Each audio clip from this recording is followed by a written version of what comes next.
tiepa Josephine studio kanyo ka thuolo nitie to Walter nyalo puonjowa loso gi lwedo matin basics mana mapiyo mana basics achiel ariyo adek mato neno mago nyalo dongodo ka watieko ka achiel kod wachni mogik kachako kodi Walter. Okay. Ka janeno dwa mondo puonje koro anyalo chako gi basic matin. Basic en mar ABCD.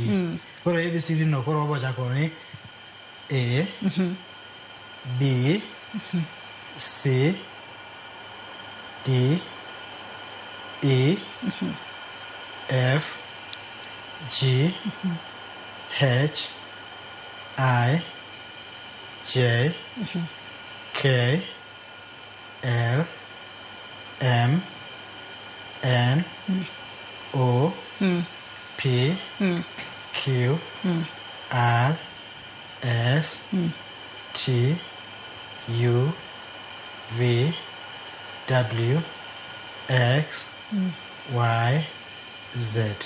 Mage basics A to Z. Then from there most mokinyi godhiambo koro wacho ni good morning. Good morning. Yes. Good morning. Good morning. Good afternoon. Good afternoon. Good evening. Good evening. Then good night. Good night. Yes. Then bye bye. Bye bye. What's your name? Good morning. Good afternoon. Good evening. Good night. Okay, na kamba punjara mati. Yes.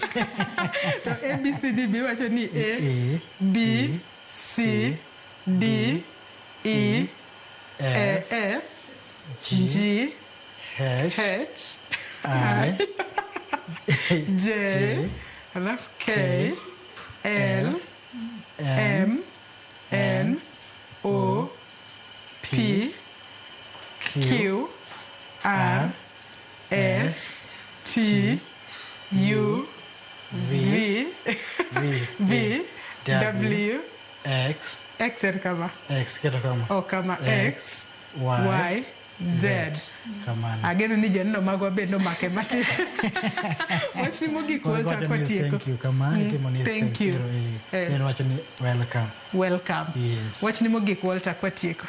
Koro wachna mogik ni jowa man gi mol mar winjo kawuono en chiengwa watime uru maber ni jonyuol kamoro ma untiere opuonjre sign language. Ng'eni gi nyathi dala kanyo kik iwe obed dala kanyo en gi ratiro mare madhi somo kanti teach kamoro ni jo companies mantie kamoro mantiere please employ these people. They are well equipped and well knowledge. Koro interpreters kaka wach ni di pesa onge mano ratiro wa make action on it. We employ this interpreter. Niramo waduko nero kamano kwa miwashoni yango dichieng' makawuono yango wigni waduko nero